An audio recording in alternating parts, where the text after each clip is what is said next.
who's actually going to get the most out of the KEF R3 Meta bookshelf speakers, who can safely walk away, and does the price make sense for someone who just wants solid, everyday music? Those are the three questions that keep popping up in forums and in my own inbox when I'm trying to decide whether to spend a serious chunk of cash on a pair of high-end bookshelf speakers. Link is in the description if you want to check the product details on Amazon.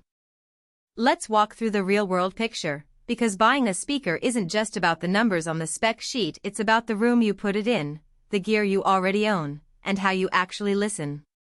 First off, the R3 Meta isn't a plug-and-play piece of furniture. KEF markets it as a redefining bookshelf, and the tech they've packed inside 12th generation Uni-Q driver array with Material Absorption (MAT) is impressive on paper. But the practical side of that tech shows up when you try to integrate the speakers into a typical living room or a dedicated listening space. The Uni-Q array puts the tweeter directly in the acoustic center of the mid-bass cone, which, in theory, smooths the off-axis response. In a room that's not perfectly symmetrical, that means you'll get a more even sound whether the speakers are tucked against a wall or positioned a few feet out on a stand. For me, that mattered when I set them up on a pair of low-profile speaker stands in a mid-size family room with a sofa a couple of meters away. The sound stayed coherent across the whole listening area, which is a step up from many traditional bookshelf designs that can become sweet spot dependent. Now, let's talk about the downside of that high-tech design. The MAT layer is advertised to absorb 99% of unwanted resonances, and that does translate into cleaner mids and less boxy coloration. However, the trade-off is a need for a fairly robust amp. The R3 Meta is fairly efficient, but to truly unlock the detail in the 58 Hz 28 kHz sweet spot, you'll want an amp that can deliver clean power into the 4-ohm load without strain.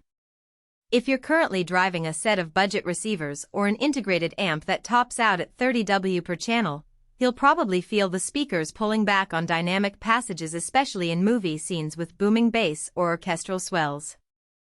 In short, the speakers will work, but you won't be hearing the full benefit of the MAT technology unless you already have, or are willing to add, a decent amp. Who should hit the Add to Cart button? If you're an audiophile who already owns a quality stereo amp, enjoys high-resolution streaming or vinyl, and you have a listening environment where speaker placement can be tweaked, the R3 Meta is a compelling upgrade.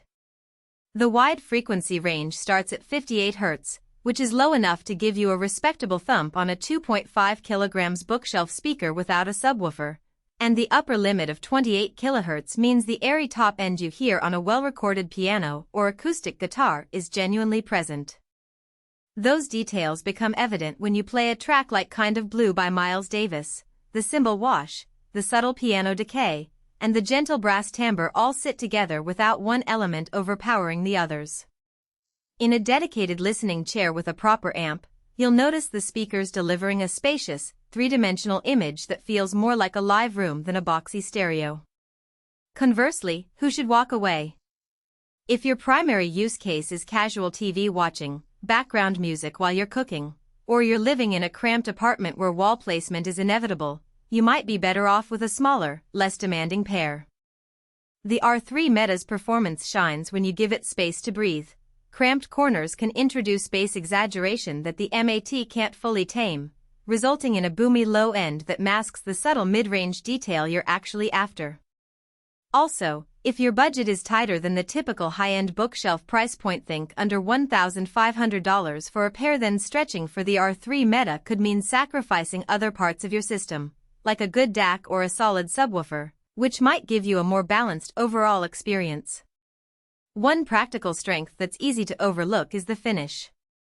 The white gloss version looks sleek in a modern interior, especially when paired with a light wood console or a matte black TV stand. The gloss isn't just aesthetic, it's also fairly resistant to minor scuffs, and because the surface reflects a bit of ambient light, it can help reduce the visual weight of the speakers, making them feel less imposing in a room that already has a lot of decor. I placed mine on a floating shelf, and the visual lightness actually made the room feel more open, which is a subtle but pleasant bonus. On the flip side, the finish can be a maintenance consideration. The glossy surface shows fingerprints and dust more readily than a matte finish, so you'll need a microfiber cloth handy if you want to keep them looking showroom fresh. That's A.